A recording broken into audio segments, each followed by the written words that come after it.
কুষ্টিয়ায় ফের শুরু হয়েছে পদ্মার ভাঙন। পানি বাড়ার সাথে নদী তীরের বাসিন্দাদের স্বপ্ন বিলীন হওয়ার পথে।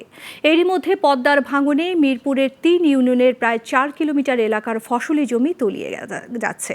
হুমকিতে বসতবাড়ি, সরকারি বেসরকারি স্থাপনা সহ কুষ্টিয়া ঈশ্বরদী জাতীয় মহাসড়ক। এদিকে নদী ভাঙন বন্ধে স্থায়ী বাঁধ নির্মাণ প্রকল্পের অনুমোদন হলেও এখনও কাজ শুরু করেনি পানি উন্নয়ন বোর্ড। কুষ্টিয়া থেকে সনি আজিমের তথ্য ও চিত্রের ডেস্ক রিপোর্ট। প্রায় এক সপ্তাহ ধরে কুষ্টিয়ার পদ্মা নদীতে বাড়ছে পানি। এরই মধ্যে মিরপুর উপজেলার বাহিরচর, বহলবাড়িয়া, তালবাড়িয়া ইউনিয়ন সহ ভেড়ামারার কয়েকটি ইউনিয়নে ভেঙেছে নদীর পাড়। এই ভাঙনে প্রায় ৪ কিলোমিটার এলাকার ফসলি জমি বিলীন হওয়ার পথে। এখন হুমকিতে বসতবাড়ি, সরকারি বেসরকারি স্থাপনা সহ কুষ্টিয়া ঈশ্বরদী জাতীয় মহাসড়ক। এতে আতঙ্কে দিন কাটছে তাদের। আমাদের নদী বহু দূর ছিল, চলে আসে বসতবাড়ি কোলে, আমরা ভয়তে অস্থির হয়ে যাচ্ছি। তরে যা জমি ছিল হাজার হাজার বিঘা জমি সব বিলীন হয়ে গেছে নদীতে।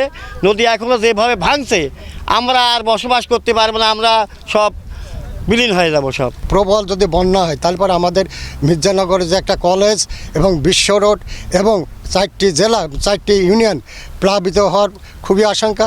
এই নদী ভাঙন বন্ধে স্থানীয় বাঁধ নির্মাণ প্রকল্পের অনুমোদন হলেও এখনও কাজ শুরু করেনি পানি উন্নয়ন বোর্ড। এতে ক্ষুব্ধ নদী পাড়ের মানুষ। এখন যে জমি চলে গেছে, যদি বাড়িটাও চলে যায়, দিন রোজগার করে এখন দিন না খাতে পারতেছি, জমি নাই, কিন্তু এইটাও যদি চলে যায় তাহলে আমরা থাকবো কোথায়? জিও ব্যাগটা যদি দেওয়া হয় তাহলে আমাদের এই নদীটা এখন আপাতত ভাঙবে না। এখন আমরা চাই এই গাংটা মেরামত করে শিশি ঢালাই দিয়ে কিংবা ব্লক দিয়ে এই গাংটা বাইরে দিলে সবচেয়ে ভালো হয়। পানি উন্নয়ন বোর্ড কর্মকর্তারা বলছেন, পদ্মা নদীর ভাঙন বন্ধে ১৪৭২ কোটি টাকার একটি প্রকল্প অনুমোদিত হয়েছে। তবে পানি কমার সাথে সাথে কাজ শুরু করবেন ঠিকাদাররা।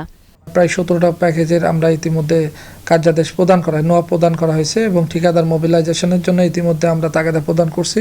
তারা পানি কমার সাথে সাথে তারা কাজ বাস্তবায়নের জন্য অগ্রসর হবে। পদ্মার ভাঙন বন্ধে দ্রুত ব্যবস্থা না নিলে বিলীন হয়ে যাবে হাজারো বিঘা ফসলি জমি ও বসতভিটা।